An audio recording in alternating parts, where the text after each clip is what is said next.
بسم اللہ الرحمن الرحیم۔ السلام علیکم دوستو، آج ہم آپ کو اللہ کے پیارے نبی حضرت محمد صلی اللہ تعالیٰ علیہ وسلم کا بچپن سے لے کر جوانی تک کا پورا واقعہ سنائیں گے، جس کو سن کر آپ کا ایمان تازہ ہو جائے گا۔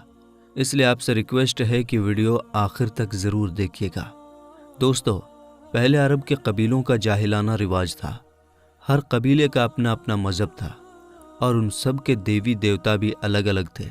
کوئی مورتی کی پوجا کرتا تھا تو کوئی آگ کی۔ یہودیوں اور عیسائیوں کے بھی قبیلے تھے اور وہ بھی مذہب کے بگاڑ کے شکار تھے۔ اس وقت لوگ اللہ کو چھوڑ کر انسانوں اور پیڑ پہاڑوں کی پوجا کرنے میں لگے ہوئے تھے۔ پورے عرب میں دنگا فساد عام تھا۔ عورتیں اور بچے محفوظ نہیں تھے۔ لوگوں کی جان اور مال کی حفاظت کی کوئی گارنٹی نہیں تھی۔ اس اندھیرے دور سے دنیا کو باہر نکالنے کے لیے اللہ نے حضرت محمد صلی اللہ تعالیٰ علیہ وسلم کو اپنا پیغمبر بنا کر اس دنیا میں بھیجا۔ دوستو، حضور صلی اللہ تعالیٰ علیہ وسلم 12 ربیع الاول 571 عیسوی میں پیر کے دن اور صبح صادق یعنی فجر کے وقت مکہ میں پیدا ہوئے۔ آپ کے پیدا ہوتے ہی آپ کے دادا عبد المطلب آپ کو گود میں اٹھا کر کعبہ شریف میں لے گئے، آپ کے لیے دعائیں کی اور آپ کا نام رکھا محمد۔ پوتے کی پیدائش کی خوشی میں آپ کے دادا نے 7ویں دن اپنے قبیلے کے لوگوں کی دعوت کی۔ لوگوں نے آ کر آپ کے دادا سے پوچھا کہ آپ نے ان کا نام محمد کیوں رکھا ہے؟ تو آپ کے دادا نے جواب دیا کہ میں چاہتا ہوں کہ میرے پوتے پر اسلام کا اثر پڑے، اور آپ کی والدہ سیدہ آمنہ نے آپ کا نام احمد رکھا۔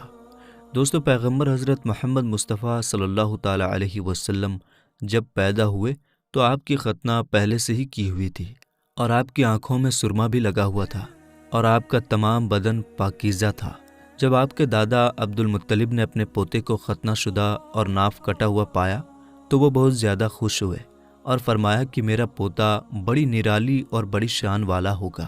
اور یہی نہیں، جب آپ صلی اللہ تعالیٰ علیہ وسلم پیدا ہوئے تو آپ کی مٹھی مبارک بھی بند تھی، مگر شہادت والی انگلی آسمان کی طرف اٹھی ہوئی تھی، اور ایسا لگ رہا تھا جیسے خدا کی وحدانیت کا اقرار کر رہی ہے۔ دوستو، جب حضرت محمد صلی اللہ تعالیٰ علیہ وسلم پیدا ہوئے تو اس وقت عرب میں یہ رواج ہوا کرتا تھا کہ شہر کے بڑے لوگ اپنے بچوں کو دودھ پلوانے کے لیے اور پلنے بڑھنے کے لیے دیہاتوں میں بھیج دیا کرتے تھے، تاکہ گاؤں دیہات کی کھلی ہوا میں رہ کر ان کا بچہ خوب صحت مند بنے۔ کیونکہ دوستو، اس زمانے میں گاؤں دیہات کا موسم شہروں کے مقابلے زیادہ صاف ستھرا اور زیادہ اچھا ہوا کرتا تھا۔ اسی وجہ سے گاؤں دیہات میں پلے بچے زیادہ صحت مند اور موٹے تازے ہوا کرتے تھے۔ دوستو، اسی رواج کے مطابق پیغمبر حضرت محمد صلی اللہ تعالیٰ علیہ وسلم کو بھی مکہ سے دور طائف کے قریب ایک علاقہ ہے جہاں بنی سعد قبیلہ رہتا ہے، وہاں لے جایا گیا اور ایک دائی کو سونپ دیا گیا جس کا نام دائی حلیمہ تھا، اور وہ بنی سعد قبیلے سے تھی، اس لیے ان کو حلیمہ سعدیہ بھی کہا جاتا ہے۔ دوستو، دائی حلیمہ بہت غریب گھرانے سے تھی، اس لیے انہوں نے آپ صلی اللہ تعالیٰ علیہ وسلم کی پرورش کا ذمہ لیا، یہ سوچ کر کہ 2 سال ان کی پرورش کروں گی تو اس کے بدلے میں مجھے کچھ مال مل جائے گا، تاکہ اس سے ان کی زندگی کا گزر بسر اچھی طرح سے ہو سکے۔ دوستو، جیسے ہی حضرت آمنہ نے اپنے پیارے بیٹے حضرت محمد صلی اللہ تعالیٰ علیہ وسلم کو دائی حلیمہ کے حوالے کیا، اور جو ہی دائی حلیمہ نے آپ صلی اللہ تعالیٰ علیہ وسلم کو اپنی گود میں اٹھایا تو اسی وقت سے دائی حلیمہ کی زندگی میں رحمت اور برکت ہونی شروع ہو گئی۔ دوستو، اس وقت عربوں میں یہ رواج تھا کہ بچے کی پرورش کا ذمہ 2 سال کا ہوا کرتا تھا، اور ہر 6 مہینے کے بعد بچے کو اس کے گھر والوں سے ملانا ہوتا تھا۔ اسی رواج کے مطابق دائی حلیمہ بھی 6 مہینے کے بعد پیغمبر حضرت محمد صلی اللہ تعالیٰ علیہ وسلم کو ان کی ماں سے ملانے کے لیے مکہ پہنچی۔ ان کے ساتھ ان کا شوہر حارث اور ان کا ایک چھوٹا بچہ بھی تھا جو ان کی گود میں تھا۔ وہ بچہ بھوک سے رو رہا تھا کیونکہ حلیمہ بہت کمزور تھی اور کھانے پینے کی کمی بھی تھی، اس وجہ سے دائی حلیمہ دودھ نہیں پلا پا رہی تھی۔ لیکن جیسے ہی انہوں نے اللہ کے پیغمبر حضرت محمد صلی اللہ تعالیٰ علیہ وسلم کو اپنی گود میں اٹھایا اور ان کو دودھ پلانا شروع کیا تو پیغمبر حضرت محمد صلی اللہ تعالیٰ علیہ وسلم نے خوب سیر ہو کر دودھ پیا، اور آپ صلی اللہ تعالیٰ علیہ وسلم کے دودھ پی لینے کے بعد دائی حلیمہ نے اپنے معصوم بچے کو بھی خوب دودھ پلایا۔ یہ دیکھ کر حلیمہ پریشان ہو گئیں کہ یہ کیا معاملہ ہوا۔ وہ جب مکہ آ رہی تھیں تو ان کے پاس دودھ نہیں تھا، مگر جب سے یہ بچہ ان کی گود میں آیا ہے تب سے اللہ کی طرف سے خاص رحمتوں کا آنا شروع ہو گیا ہے۔ دوستو، اس کے بعد دائی حلیمہ اپنے شوہر حارث اور اپنے بچے اور پیغمبر حضرت محمد صلی اللہ تعالیٰ علیہ وسلم کے ساتھ ایک دبلی پتلی سی اونٹنی پر سوار ہو گئیں۔ وہ اونٹنی جب بنی سعد کے قبیلے سے نکل کر مکہ کی طرف آئی تھی تو وہ بہت سستی سے چلتی ہوئی مکہ پہنچی تھی، لیکن اب معاملہ یہ ہوا کہ دائی حلیمہ کی اونٹنی سب سے آگے چل رہی تھی۔ دائی حلیمہ کی سہیلیوں نے اپنی آنکھوں سے دیکھا کہ دائی حلیمہ کی یہ وہی اونٹنی تھی جو مکہ میں بڑی سستی سے آئی تھی۔ اب اس اونٹنی کو آخر کیا ہو گیا کہ وہ اب بڑی رفتار سے چل رہی تھی۔ دوستو، یہ نظارہ دیکھ کر دائی حلیمہ کی سہیلیاں کہنے لگیں، حلیمہ ہم پر رحم کرو، دھیرے چلو، کیا یہ وہی اونٹنی ہے جس پر تم مکہ آئی تھی؟ تو یہ سن کر دائی حلیمہ کہنے لگیں کہ جب سے یہ بچہ میری گود میں آیا ہے تب سے معلوم نہیں عجیب عجیب سے واقعے میرے ساتھ ہونے لگے ہیں۔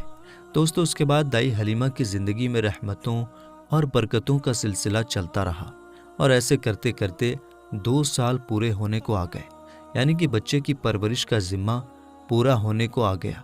جو ایگریمنٹ ہوا تھا وہ پورا ہو رہا تھا۔ خیر اور برکتوں کا سلسلہ دائی حلیمہ نے ان 2 سالوں میں اپنی زندگی میں خوب دیکھا۔ اس وجہ سے ان کا دل نہیں چاہ رہا تھا کہ وہ اس نورانی بچے کو واپس اس کے گھر والوں کو سونپ دے، مگر دستور کے مطابق 2 سال کے بعد اس کو واپس سونپنا ہی تھا۔ اس لیے 2 سال کے بعد دائی حلیمہ پیغمبر حضرت محمد صلی اللہ تعالیٰ علیہ وسلم کو اپنے ساتھ لے کر مکہ کی طرف نکل پڑی۔ جب وہ مکہ میں پہنچی تو حضرت آمنہ سے کہنے لگی کہ آپ کا بچہ بڑا ہی برکتوں اور رحمتوں والا بچہ ہے۔ جب سے یہ بچہ میری گود میں آیا ہے تب سے میری تو زندگی ہی بدل گئی ہے۔ میری زندگی میں برکتوں رحمتوں کا دور شروع ہو گیا ہے۔ اس لیے میری آپ سے گزارش ہے کہ آپ تھوڑے دن اس بچے کو میرے پاس رہنے دیں، میں تھوڑے دن اس کی پرورش کرنا چاہتی ہوں۔ تو یہ سن کر حضرت آمنہ نے پہلے تو انکار کر دیا، مگر دائی حلیمہ کے بار بار کہنے پر حضرت آمنہ تیار ہو گئیں اور کہنے لگیں کہ تھوڑے دن اور اپنے پاس رکھ لو، پھر واپس آ کر مجھے دے جانا۔ اس طرح سے دائی حلیمہ آپ صلی اللہ تعالیٰ علیہ وسلم کو واپس اپنے ساتھ لے گئیں۔ دوستو، ایسے کرتے کرتے پیغمبر حضرت محمد صلی اللہ تعالیٰ علیہ وسلم کی عمر مبارک 4 سال کی ہو گئی۔ جب آپ کی عمر مبارک 4 سال کی ہوئی تو ایک دن آپ دائی حلیمہ کے گھر کے باہر کچھ بچوں کے ساتھ کھیل رہے تھے۔ ان میں حلیمہ سعدیہ کا ایک بیٹا جو پیغمبر حضرت محمد صلی اللہ تعالیٰ علیہ وسلم کا دودھ شریک بھائی بھی تھا۔ وہ سب کھیل رہے تھے کہ اچانک آپ زمین پر گر گئے اور آپ کے چہرے اور جسم کا رنگ پوری طرح سے بدل گیا۔ دوستو، اتہاس کی کتابوں میں ہے کہ اس وقت حضرت جبریل علیہ السلام پہلی بار پیغمبر حضرت محمد صلی اللہ تعالیٰ علیہ وسلم سے ملنے آئے تھے۔ جیسے ہی حضرت جبریل آپ کے پاس آئے تو آپ کو زمین پر لٹا کر آپ کے سینے کو چاک کر دیا، یعنی کہ آپ کے سینے کو چیر دیا اور آپ کے دل کو باہر نکال لیا۔ اس کے بعد آپ کے دل کو زمزم کے پانی سے دھویا اور آپ کے دل پر جو ایک کالے رنگ کا چھوٹا سا لوتھڑا تھا اس کو ہٹا دیا اور یہ کہا کہ آج سے شیطان کے حصے کو دور کر دیا، اور اس کے بعد آپ کے دل کو واپس آپ کے سینے میں رکھ دیا۔ دوستو، ادھر یہ دیکھ کر آپ کے ساتھ کھیل رہے بچے گھبرا گئے کہ آپ کو کیا ہو گیا، اس لیے وہ دوڑے دوڑے دائی حلیمہ کے پاس پہنچ گئے اور کہنے لگے کہ محمد کا کسی نے قتل کر دیا ہے۔ تو یہ سن کر دائی حلیمہ بہت گھبرا گئیں اور پریشان ہو اٹھی اور بھاگتی ہوئی سوچنے لگیں کہ مجھے 2 سال کے بعد ہی اس کو اس کی ماں کو دے دینا چاہیے تھا، اب اس کی ماں کو میں کیا منہ دکھاؤں گی۔ یہ سوچتے ہوئے دائی حلیمہ بھاگتی ہوئی آپ تک پہنچی تو حلیمہ نے دیکھا کہ آپ کا جسم کا رنگ بدلا ہوا ہے، مگر تھوڑی دیر کے بعد آپ کو ہوش آ گیا۔ یہ دیکھ کر حلیمہ کی جان میں جان آئی اور کہنے لگی اب اس کو اور نہیں رکھوں گی اپنے پاس۔ اس کے بعد دائی حلیمہ مکہ پہنچی اور پیغمبر محمد صلی اللہ تعالیٰ علیہ وسلم کو حضرت آمنہ کے حوالے کر دیا۔ دوستو، اس کے بعد 4 سال کی عمر کے بعد آپ اپنی ماں حضرت آمنہ کے پاس رہنے لگے۔ اس کے بعد زندگی کے دن بیتتے چلے گئے۔ سن 575 یا 576 میں جب آپ کی عمر 5 اور 6 سال کے بیچ ہوئی تب آپ اپنی ماں حضرت آمنہ کے ساتھ اور اپنے دادا عبد المطلب کے ساتھ مدینہ کی طرف نکلے۔ مدینہ میں آپ کے لیے 2 خاص باتیں تھیں۔ ایک تو یہ کہ مدینہ میں آپ کے والد حضرت عبداللہ کی قبر مبارک تھی، اور دوسری بات یہ تھی کہ مدینہ میں آپ کے دادا عبد المطلب کا ننھال بھی تھا۔ دوستو، اس زمانے میں سفر 1 مہینے یا 1.5 مہینے کا ہوا کرتا تھا، اس لیے آپ کا یہ سفر بھی تقریباً مہینے بھر کا تھا۔ 1 مہینے کے بعد جب آپ پلٹ کر واپس مکہ کی طرف آ رہے تھے تو آپ کی زندگی میں جو واقعہ پیش آیا اسے دیکھ کر آپ کے دادا عبد المطلب بھی رونے لگے۔ اللہ کے پیغمبر حضرت محمد صلی اللہ تعالیٰ علیہ وسلم کو اپنے بچپن کی عمر میں ہی آپ کو دوسرا بڑا جھٹکا لگا اور اللہ نے آپ کو ایک اور آزمائش میں ڈال دیا۔ دوستو، ہوا یہ کہ آپ جب 1 مہینے کے بعد مدینہ سے واپس مکہ آ رہے تھے تو راستے میں ہی آپ کی والدہ حضرت آمنہ کی طبیعت بگڑ گئی اور وہ بری طرح سے بیمار پڑ گئیں، اور اس کے بعد ان کا انتقال ہو گیا۔ مکہ اور مدینہ کے بیچ الابوا نام کی ایک جگہ ہے، وہیں پر حضرت آمنہ کو دفن کیا گیا، اور اس طرح سے آپ 6 سال کی عمر میں ہی یتیم ہو گئے۔ آپ کی اس حالت کو دیکھ کر آپ کے دادا عبد المطلب بہت پریشان ہوئے اور وہ رونے لگے۔ ایک تو یہ کہ آپ کی پیدائش کے کچھ دن پہلے آپ کے والد حضرت عبداللہ کا انتقال ہو گیا تھا، اور اب دوسرا جھٹکا یہ لگا کہ آپ کی عمر ابھی 6 سال کی بھی نہیں ہوئی تھی کہ آپ کی والدہ کا بھی انتقال ہو گیا۔ یہ دیکھ کر آپ کے دادا عبد المطلب کو بہت دکھ ہوا، مگر وہ بھی کیا کرتے، ایک دن تو سب کو مرنا ہے۔ اس کے بعد آپ کے دادا عبد المطلب نے آپ کو اپنی گود میں اٹھایا اور مکہ کی اور چل پڑے، اس فکر کے ساتھ، اس سوچ کے ساتھ کہ آخر اس معصوم سے بچے کے ساتھ ایسا کیوں ہو رہا ہے۔ دوستو، آپ ذرا سوچ کر دیکھیے کہ ان بچوں پر کیا بیتتی ہوگی جو بچپن میں ہی یتیم ہو جاتے ہیں، جن کے والد اور والدہ کا انتقال بچپن میں ہی ہو جاتا ہے۔ اس کے بعد ایسے بچوں کو لوگ دھتکار بھری نظروں سے دیکھتے ہیں، پھر ایسے بچوں کے ساتھ اچھا برتاؤ بھی نہیں کیا جاتا۔ مگر آپ کے ساتھ اللہ کی مدد تھی، جیسا کہ اللہ نے خود قرآن پاک میں ارشاد فرمایا ہے کہ آپ کے یتیم ہونے پر اللہ کی مدد آپ کے ساتھ تھی۔ اسی وجہ سے آپ کے ساتھ اچھا معاملہ پیش آیا اور اللہ نے آپ کو سہارا دیا۔ دوستو، اس کے بعد آپ کے دادا عبد المطلب آپ کو غم کے ساتھ لے کر مکہ میں پہنچے۔ آپ کے گھر کے اندر غم کا ماحول تھا۔ ابو طالب جو آپ کے چچا تھے وہ آپ کو اس حالت میں دیکھ کر رونے لگے۔ ابو طالب آپ کو بہت چاہتے تھے، اور عبد المطلب بھی اپنے بیٹوں سے زیادہ اور اپنے پوتوں سے زیادہ پیغمبر حضرت محمد صلی اللہ تعالیٰ علیہ وسلم کو چاہتے تھے۔ دوستو، ہم آپ کو بتا دیں کہ عبد المطلب وہ شخص تھے جو قریش کے بہت بڑے سردار تھے۔ ان کی لوگ سب سے زیادہ عزت کیا کرتے تھے۔ کعبہ کی چھاؤں میں ان کے لیے ایک خاص فرش بچھایا جاتا تھا جس پر صرف وہی اکیلے بیٹھتے تھے، کسی دوسرے کو اس پر بیٹھنے کی اجازت نہیں ہوتی تھی۔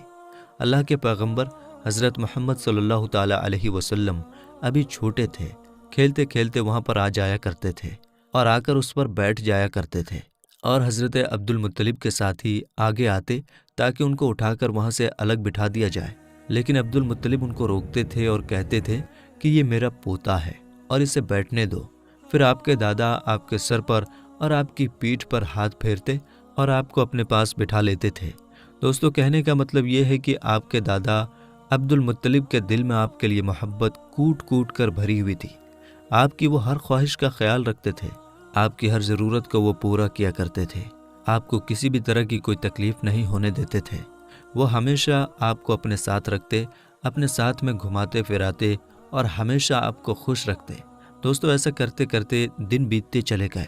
اب آپ کی عمر مبارک 8 سال کی ہو گئی، مگر سوچیے اللہ کے نبی نے کیسی کیسی آزمائشوں سے گزر کر اپنے زندگی کا سفر پورا کیا۔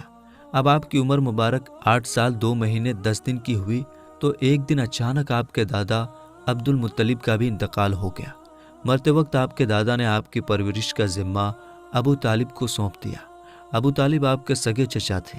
دوستو، ذرا سوچئے اس بچے پر کیا گزرتی ہوگی جس کے بچپن میں نہ تو ماں کا ساتھ ہوتا ہے اور نہ ہی باپ کا ساتھ، ایک دادا کا سہارا ہوتا ہے، وہ بھی چلا جاتا ہے۔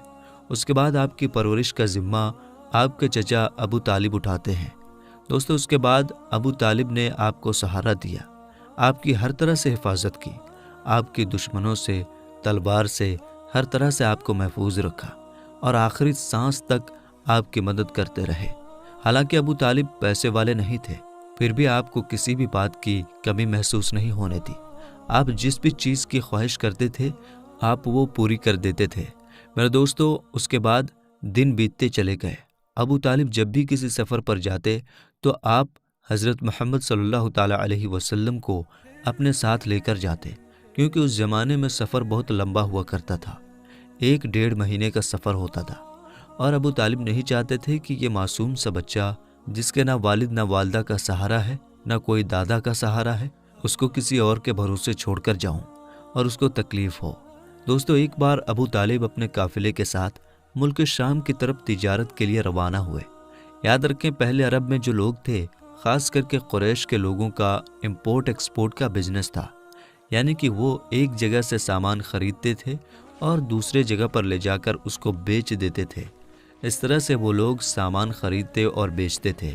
اسی کام کے سلسلے میں ابو طالب اپنے قافلے کے ساتھ ملک شام کی طرف نکلے۔ ساتھ میں آپ نے حضرت محمد صلی اللہ تعالیٰ علیہ وسلم کو بھی لے لیا اور آپ کو ایک اونٹنی پر سوار کر دیا۔ ابو طالب کا جب یہ قافلہ ملک شام کے بارڈر پر پہنچا تو رات ہو چکی تھی، اس لیے انہوں نے وہیں پر اپنا پڑاؤ ڈالا تاکہ وہ وہیں پر رات گزار سکیں اور اپنی تھکان دور کر سکیں۔ دوستو، ہم آپ کو بتا دیں کہ اس زمانے میں راہب ہوا کرتے تھے جو ایک جگہ سے دوسری جگہ پیدل جایا کرتے تھے۔ اس زمانے میں ایک عیسائی راہب تھا، یعنی کہ کرسچن راہب تھا، جو لوگوں کی رہنمائی کرتا تھا۔ وہ کبھی اپنے گھر سے باہر نہیں نکلتا تھا، یعنی کہ وہ ہمیشہ اپنے گھر کے اندر ہی رہتا تھا۔ جب اس کو معلوم چلا کہ ان کے سامنے کسی نے پڑاؤ ڈالا ہے تو وہ دوڑتا ہوا ان کے پاس آیا اور پیغمبر حضرت محمد صلی اللہ تعالیٰ علیہ وسلم کو لے لیا اور ابو طالب سے کہنے لگا کہ یہ بچہ ساری دنیا کا سردار بن کر آیا ہے۔ اس کی یہ بات سن کر ابو طالب حیران ہوئے اور پوچھنے لگے کہ تمہیں کیسے پتا؟ تم کو کس نے بتایا ہے کہ یہ بچہ ساری دنیا کا سردار بن کر آیا ہے؟ تو اس راہب نے کہا کہ جب تم اس گھاٹی سے ادھر اس گھاٹی میں آ چکے تھے تو اس گھاٹی میں ایسا کوئی بھی درخت اور پتھر نہیں تھا جو اس بچے کو دیکھ کر نہ جھکا ہو، اور پتھر اور درخت صرف انہی لوگوں کے آگے جھکتا ہے جس کو اللہ اپنا پیغمبر بنا کر بھیجتا ہے۔ اس کے بعد وہ کہنے لگا، تم اس بچے کو ملک کے ساتھ ساتھ لے کر مت جانا، کیونکہ آگے یہودیوں سے ان کو خطرہ ہے، کہیں وہ اس کا قتل نہ کر دیں، اور میں اس بچے کو اچھی طرح سے پہچانتا ہوں کیونکہ تورات اور انجیل میں ان کے رسول ہونے کا ذکر آیا ہے، اور میں اس بچے کو اچھی طرح سے پہچانتا ہوں۔ ان کی پیٹھ کے نیچے ایک سیب کی طرح جو نبوت کی مہر لگی ہے، اس مہر سے بھی میں ان کو پہچانتا ہوں، لہٰذا تم انہیں ملک شام لے کر مت جانا۔ دوستو، اب ابو طالب کو اس راہب کی باتوں پر یقین آ چکا تھا کہ وہ جو کہہ رہا ہے بالکل سچ کہہ رہا ہے۔ اس کے بعد ابو طالب نے کسی شخص کے ذریعے سے پیغمبر محمد صلی اللہ تعالیٰ علیہ وسلم کو واپس مکہ میں پہنچا دیا، کیونکہ ابو طالب کو اب یہ معلوم ہو چکا تھا کہ یہ جو بچہ ہے یہ کوئی معمولی بچہ نہیں ہے، یہ بچہ خاص مرتبے والا بچہ ہے۔ اس کے بعد ابو طالب آپ کی پرورش اور آپ کی حفاظت کے معاملے میں اور زیادہ چوکنا ہو گئے اور آپ کی ہر طرح سے حفاظت کرنے لگے۔ اس کے بعد جب آپ جوان ہو گئے تو آپ صلی اللہ تعالیٰ علیہ وسلم کی سچائی اور ایمانداری کو دیکھ کر ایک بار حضرت خدیجہ رضی اللہ تعالیٰ عنہا نے آپ کو اپنا مال دے کر شام میں تجارت کے لیے بھیجا اور ساتھ میں اپنے ایک غلام کو بھی لگا دیا۔ اللہ کے فضل و کرم سے تجارت میں بہت فائدہ ہوا۔ حضرت خدیجہ کے غلام جن کا نام مسیرہ تھا، انہوں نے بھی آپ کی ایمانداری اور اچھے اخلاق کی خوب تعریف کی۔ یہ دیکھ کر حضرت خدیجہ آپ کی طرف مائل ہوئے، یعنی کہ حضرت خدیجہ آپ صلی اللہ تعالیٰ علیہ وسلم سے بہت پربھاوت ہوئی، اور اس کے بعد آپ نے خود ہی پیغمبر محمد صلی اللہ تعالیٰ علیہ وسلم کو نکاح کرنے کا پیغام بھیجا۔ دوستو، ہم آپ کو بتا دیں کہ حضرت خدیجہ رضی اللہ تعالیٰ عنہا عرب میں ایک کامیاب بزنس وومن تھی، اور اپنے ویاپار سے ہوئی کمائی کو حضرت خدیجہ غریب، اناتھ، ودوا اور بیماروں میں بانٹا کرتی تھی۔ انہوں نے انگنت غریب لڑکیوں کی شادی کا خرچہ بھی اٹھایا تھا، اور اس طرح ایک بے حد نیک اور سب کی مدد کرنے والی عورت کے روپ میں اسلام میں ہی نہیں بلکہ پوری دنیا کے اتہاس میں ان کا بڑا یوگدان رہا ہے۔ یعنی کہ حضرت خدیجہ ہمیشہ غریب لوگوں کی اناج اور کپڑوں سے مدد کیا کرتی تھیں۔ حضرت خدیجہ مورتیوں میں وشواس نہیں کرتی تھیں اور نہ ہی ان کی پوجا کرتی تھیں۔ دوستو، ہم آپ کو یہ بھی بتا دیں کہ حضرت خدیجہ کی پیغمبر محمد صلی اللہ تعالیٰ علیہ وسلم کے ساتھ شادی ہونے سے پہلے 2 شادیاں ہو چکی تھیں، اور ان کے اپنے پہلے دونوں شوہروں سے بچے بھی تھے۔ انہوں نے اپنا پہلا نکاح ابو حالہ سے کیا تھا، جن سے ان کو 2 بیٹی ہوئی تھی۔ مگر اس کے بعد ابو حالہ یعنی کہ ان کے پہلے شوہر کی موت ہو گئی، اور اس کے بعد حضرت خدیجہ نے دوسری شادی عتیق ابن زید کے ساتھ کی، جن سے ان کو ایک بیٹی ہوئی، مگر یہ بھی تھوڑے دنوں کے بعد اس دنیا سے چل بسے اور یہ پھر سے بیوہ ہو گئیں۔ ان کے بعد عرب کے بڑے بڑے تاجداروں نے، سرداروں نے خدیجہ کے ساتھ شادی کی پیشکش کی، مگر حضرت خدیجہ راضی نہ ہوئے، یہاں تک کہ اللہ تعالیٰ نے آپ کو پیغمبر محمد صلی اللہ تعالیٰ علیہ وسلم کی طرف مائل کر دیا۔ دوستو، اس کے بعد حضرت خدیجہ نے پیغمبر محمد صلی اللہ تعالیٰ علیہ وسلم کی ایمانداری اور تجارتی سفر کو دیکھ کر تیسرے نکاح کا پیغام آپ نے خود ہی اپنی ایک خاص سہیلی جس کا نام نفیسہ تھا، اس کے ذریعے آپ نے پیغمبر محمد صلی اللہ تعالیٰ علیہ وسلم کے پاس نکاح کا پیغام بھیجا۔ تو یہ سن کر پیغمبر حضرت محمد صلی اللہ تعالیٰ علیہ وسلم نے یہ کہہ کر انکار کر دیا کہ وہ اس کے بارے میں پہلے اپنے چچا ابو طالب اور اپنی چاچی سے بات کریں گے، اس کے بعد میں ہی وہ اس کے بارے میں آپ کو بتائیں گے۔ دوستو، اس کے بعد پیغمبر حضرت محمد صلی اللہ تعالیٰ علیہ وسلم نے اس پیغام کے بارے میں اپنے چچا ابو طالب سے بات کی، یعنی کہ ان کو اس پیغام کے بارے میں بتایا۔ تو یہ سن کر آپ کے چچا ابو طالب بہت زیادہ خوش ہوئے اور نکاح کروانے کے لیے راضی ہو گئے اور آپ کو اجازت دے دی۔ آپ کے چچا حضرت حمزہ نے خدیجہ کے چچا عمرو بن سعود سے رسول اللہ صلی اللہ تعالیٰ علیہ وسلم کے ولی یعنی کہ بڑے ہونے کی حیثیت سے بات چیت کی اور 20 اونٹنی مہر یعنی کہ نکاح کے وقت عورت یا بیوی کو دی جانے والی رقم یا جو آپ کی حیثیت میں ہو، یہ دے کر آپ کے چاچا ابو طالب نے آپ کا نکاح پڑھا دیا۔ دوستو، اس کے بعد حضرت خدیجہ اور پیغمبر محمد صلی اللہ تعالیٰ علیہ وسلم کے نکاح کا خطبہ آپ کے چاچا ابو طالب نے پڑھا۔ اس میں اللہ کی حمد و ثنا کی گئی۔ اس کے بعد قبول نامہ ہوا اور مہر بیان کیا گیا۔ مہر میں 20 اونٹنی لکھی گئی۔ دوستو، یہ ملک شام کی واپسی کے 2 مہینے کے بعد کی بات ہے۔ اس وقت آپ کی عمر 25 سال کی تھی اور حضرت خدیجہ کی عمر 40 سال تھی۔ حضرت خدیجہ آپ کی پہلی بیوی تھی۔ حضرت خدیجہ کے جیتے جی آپ نے کسی اور عورت کے ساتھ شادی نہیں کی۔ آپ کی تمام اولادیں بھی انہی سے ہوئی ہیں، صرف حضرت ابراہیم حضرت ماریہ سے پیدا ہوئے تھے۔ دوستو، پیغمبر حضرت محمد صلی اللہ تعالیٰ علیہ وسلم اور حضرت خدیجہ رضی اللہ تعالیٰ عنہ کی اولادیں یہ ہیں، یعنی کہ آپ کی اولادوں کے نام یہ ہیں: پہلے قاسم، پھر زینب، پھر رقیہ، پھر ام کلثوم، پھر فاطمہ اور پھر عبداللہ۔ آپ کے تمام لڑکے بچپن میں ہی انتقال کر گئے تھے، البتہ آدھی بچیوں نے آدھی نبوت کو پایا، ایمان لائی اور ہجرت بھی کی، اور سب کی سب آپ کی زندگی میں ہی انتقال کر گئی۔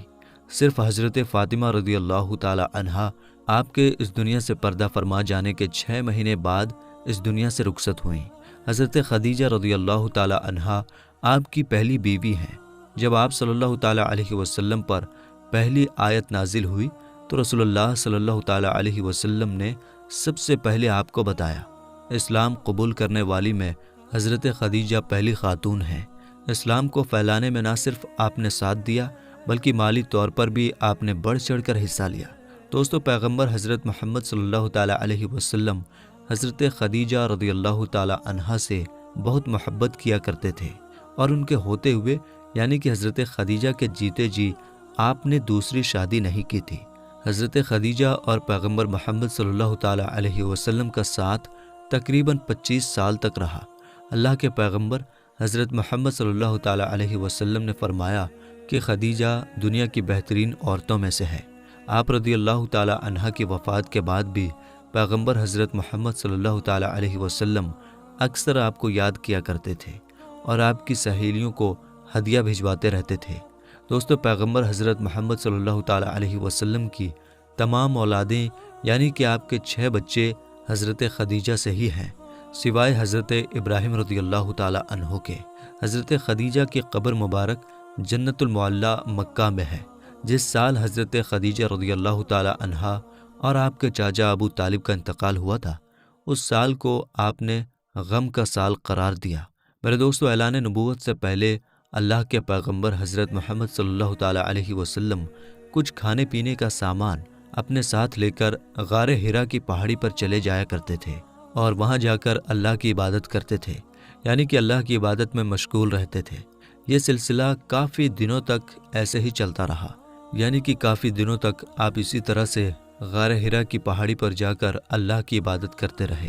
ایک مرتبہ اللہ کے پیغمبر حضرت محمد صلی اللہ تعالیٰ علیہ وسلم غار حرا کی پہاڑی پر اللہ کی عبادت میں مشغول تھے کہ اتنے میں آپ کے پاس حضرت ابراہیم علیہ السلام اپنی اصل شکل و صورت میں آپ کے پاس تشریف لائے، یعنی کہ اچانک حضرت جبریل علیہ السلام آپ کے سامنے نازل ہو گئے۔ ہم آپ کو بتا دیں کہ یہ جبرائیل علیہ السلام اللہ کے سارے فرشتوں کے سردار ہیں، اور حضرت جبریل علیہ السلام کی طاقت اتنی ہے کہ اگر جبرائیل اپنا ایک پر پھیلا دیں تو پورب سے لے کر پشچم تک اس پوری دنیا کو چھپا لیں، یعنی کہ اتنا بڑا حضرت جبریل علیہ السلام کا ایک پر ہے، اور حضرت جبریل علیہ السلام کے اس طرح کے 70,000 پر ہیں۔ اب آپ سوچئے کہ حضرت جبریل کتنے زیادہ بڑے ہوں گے۔ اس کے علاوہ حضرت جبریل کی اسپیڈ اتنی زیادہ ہے کہ یہ پلک جھپکتے ہی سدرہ سے زمین پر آ جاتے ہیں، اور پلک جھپکتے ہی اس زمین سے واپس سدرہ پر پہنچ جاتے ہیں۔ یہ حضرت جبریل علیہ السلام کی طاقت کا عالم ہے۔ اگر حضرت جبریل علیہ السلام چاہیں تو اس پوری زمین کو اٹھا کر پلٹ سکتے ہیں۔ قوم لوط کو اسی طرح سے حضرت جبریل علیہ السلام نے پلٹا تھا۔ یہ حضرت جبریل علیہ السلام کی شان ہے جو اللہ کے ایک فرشتے ہیں۔ دوستو، یہی حضرت جبریل علیہ السلام پہلی بار اپنی اصلی شکل و صورت میں اللہ کے پیارے نبی حضرت محمد صلی اللہ تعالیٰ علیہ وسلم کے سامنے حاضر ہو گئے اور کہنے لگے، پڑھو اقرا۔ یہ سن کر آپ صلی اللہ تعالیٰ علیہ وسلم نے فرمایا، میں نہیں پڑھتا۔ حضرت جبریل نے دوبارہ کہا، پڑھو اقرا۔ آپ صلی اللہ تعالیٰ علیہ وسلم نے پھر کہا، میں نہیں پڑھتا۔ حضرت جبریل علیہ السلام نے تیسری مرتبہ کہا، پڑھو اقرا، تو آپ نے پھر کہا، میں نہیں پڑھتا۔ اس کے بعد حضرت جبریل علیہ السلام نے اللہ کے پیارے نبی حضرت محمد صلی اللہ تعالیٰ علیہ وسلم کو اپنے سینے سے لگایا، اور سینے سے اس طرح سے لگایا کہ حضرت جبریل نے حضور پاک کی بغل میں اپنے دونوں ہاتھ ڈالے، یعنی کہ اللہ کے نبی کے دونوں ہاتھ باہر کی طرف کر دیے، اور پھر جبریل نے پیارے نبی کو اپنے سینے سے لگایا اور پھر زور سے دبا دیا، یعنی کہ بہت زور سے دبایا۔ حدیث شریف میں آتا ہے کہ اللہ کے پیارے نبی حضرت محمد صلی اللہ تعالیٰ علیہ وسلم نے فرمایا ہے کہ اس وقت حضرت جبریل نے مجھے اتنی زور سے دبایا تھا کہ قریب تھا کہ میری جان نکل جاتی، مگر جبریل نے مجھے زور سے دبا کر چھوڑ دیا، اور پھر فرمایا کہ پڑھو اپنے رب کے نام کے ساتھ جس نے آپ کو اور تمام دنیا کو پیدا فرمایا ہے، پیدا کیا ہے انسان کو زمین و خون کے جمے ہوئے ایک لوتھڑے سے۔ پڑھو، حال یہ ہے کہ تمہارا رب بڑا ہی رحم کرنے والا ہے۔ پھر اللہ کے پیارے نبی حضرت محمد صلی اللہ تعالیٰ علیہ وسلم پڑھنے لگے، اور پھر آپ بہت گھبرا گئے، غار حرا کی پہاڑی سے اتر گئے اور اپنے گھر آ گئے۔ یعنی کہ یہ واقعہ ہونے کے بعد اللہ کے پیارے نبی حضرت محمد صلی اللہ تعالیٰ علیہ وسلم گھبرائے ہوئے اپنے گھر تشریف لائے۔ اس وقت آپ کا بدن کانپ رہا تھا، جس طرح سے انسان کا بدن سردی سے کانپتا ہے، یعنی کہ اس وقت آپ بہت ہی زیادہ خوف کی حالت میں آ گئے تھے۔ آپ صلی اللہ تعالیٰ علیہ وسلم بہت ہی زیادہ گھبرائے ہوئے اپنے گھر آئے، اور آپ نے اپنی بیوی حضرت خدیجہ رضی اللہ تعالیٰ عنہا سے فرمانے لگے، چادر لاؤ اور مجھ کو چادر اوڑھا دو۔ حضرت خدیجہ چادر لے کر آئیں، اور پھر آپ وہ چادر اوڑھ کر سو گئے۔ اس کے کچھ دیر بعد آپ صلی اللہ تعالیٰ علیہ وسلم کے اوپر سے خوف کے اثرات کم ہوئے، تو آپ نے اپنی بیوی حضرت خدیجہ رضی اللہ تعالیٰ عنہا کو یہ سارا واقعہ بیان کیا، یعنی کہ غار حرا کی پہاڑی پر جو بھی آپ کے ساتھ میں ہوا تھا وہ سارا واقعہ آپ نے حضرت خدیجہ کے سامنے بیان کر دیا۔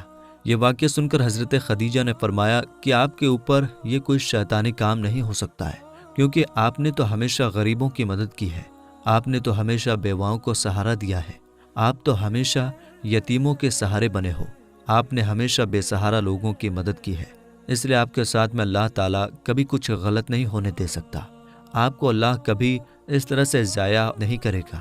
دوستو، اس کے بعد میں حضرت خدیجہ اللہ کے پیارے نبی حضرت محمد صلی اللہ تعالیٰ علیہ وسلم کو ساتھ میں لے کر اپنے چچا زاد بھائی حضرت براق ابن نوفل کے پاس پہنچے، جو کہ اس وقت یہودیوں کے ایک بہت بڑے عالم ہوا کرتے تھے۔ یہ اصل میں پہلے مشرک تھے، یعنی کہ بت پرست تھے، لیکن یہ بہت ہی زیادہ تعلیم یافتہ تھے، اس لیے بعد میں انہوں نے عیسائی دھرم کو قبول کر لیا تھا، اور پھر انہوں نے تورات اور انجیل کو حفظ بھی کر لیا تھا، یعنی کہ یہ اس وقت تورات کے ایک بہت ہی بڑے عالم تھے۔ اس لیے حضرت خدیجہ اللہ کے پیارے نبی حضرت محمد صلی اللہ تعالیٰ علیہ وسلم کو ساتھ میں لے کر اپنے چچا زاد بھائی کے پاس پہنچی اور جا کر سارا واقعہ بیان کر دیا۔ حضرت براق ابن نوفل کے اس وقت اپنے بڑھاپے کی وجہ سے بینائی چلی گئی تھی، یعنی کہ اس وقت وہ دیکھ نہیں پا رہے تھے۔ جب انہوں نے اللہ کے نبی حضرت محمد صلی اللہ تعالیٰ علیہ وسلم کی حالت سنی تو پوچھنے لگے کہ آپ کو کیا ہوا؟ تو آپ صلی اللہ تعالیٰ علیہ وسلم نے فرمایا کہ میں غار ہرا کی پہاڑی پر اللہ کی عبادت میں مشغول تھا۔ اتنے میں میرے پاس اس طرح سے ایک بہت بڑا شخص اچانک میرے سامنے آ گیا اور پھر کہنے لگا کہ پڑھو۔ جب میں نے نہیں پڑھا تو اس نے پھر اپنے سینے سے لگا کر مجھ کو بہت ہی زور سے دبایا، پھر میں نے پڑھنا شروع کر دیا۔ اب دوستو، جیسا کہ ہم نے آپ کو پہلے بتایا کہ حضرت براق ابن نوفل اس وقت کی تورات اور انجیل کے ایک بہت بڑے عالم تھے، اس لیے وہ اللہ کے آخری نبی کے آنے کی تمام نشانیوں کے بارے میں اچھی طرح سے جانتے تھے۔ اس لیے وہ یہ سن کر کہنے لگے کہ اللہ کی قسم، جو بھی آپ کے پاس میں آیا تھا وہ وہی اللہ کا فرشتہ تھا جو حضرت موسیٰ اور حضرت عیسیٰ علیہ السلام پر نازل ہوتا تھا، یعنی کہ جو فرشتہ حضرت موسیٰ اور حضرت عیسیٰ کے پاس آتا تھا وہ فرشتہ آپ کے پاس میں آیا تھا، اور ان قریب ہے کہ اب آپ کی قوم آپ کو علاقے سے، آپ کو اپنے شہر سے باہر نکال دے گی، کیونکہ آج تک جس نے بھی حق کی آواز اٹھائی ہے، جتنے بھی آج تک نبی اس دنیا میں آئے ہیں، ان سب کو اسی طرح سے سزا دی گئی ہے۔ کیونکہ حضرت براق ابن نوفل تورات اور انجیل کے بہت بڑے عالم تھے، اس لیے وہ اللہ کے آخری نبی کے آنے کی تمام نشانیوں سے اچھی طرح سے واقف تھے، اس لیے انہوں نے یہ ساری باتیں آپ کو بتا دیں۔ اور انہوں نے اس سے پہلے حضرت خدیجہ سے بھی یہ سن چکے تھے کہ وہ پیغمبر حضرت محمد صلی اللہ تعالیٰ علیہ وسلم سے نکاح بھی اس لیے کیا تھا کہ آپ سچے ہیں، آپ امانت دار ہیں۔ یہ ساری باتیں بتا کر پھر حضرت براق ابن نوفل فرمانے لگے، اگر میں اس وقت تک زندہ رہا تو میں تمہاری ضرور مدد کروں گا۔ اس کے بعد یہ سن کر وہیں پر حضرت خدیجہ نے آپ کا پہلا کلمہ پڑھ لیا، یعنی کہ حضرت خدیجہ پہلی خاتون تھیں جو آپ پر ایمان لے آئی، اور دوسرے حضرت براق ابن نوفل تھے جس نے آپ صلی اللہ تعالیٰ علیہ وسلم کی تصدیق کی، یعنی آپ کے بارے میں بتایا، یعنی کہ دوسرا کلمہ انہوں نے پڑھا۔ تو میرے دوستو، آگے کا واقعہ انشاءاللہ ہم اپلوڈ کریں گے، اس لیے چینل کو ضرور سبسکرائب کر لیجیے گا۔ ملیں گے انشاءاللہ تعالیٰ اگلی ویڈیو میں۔ السلام علیکم، اللہ حافظ۔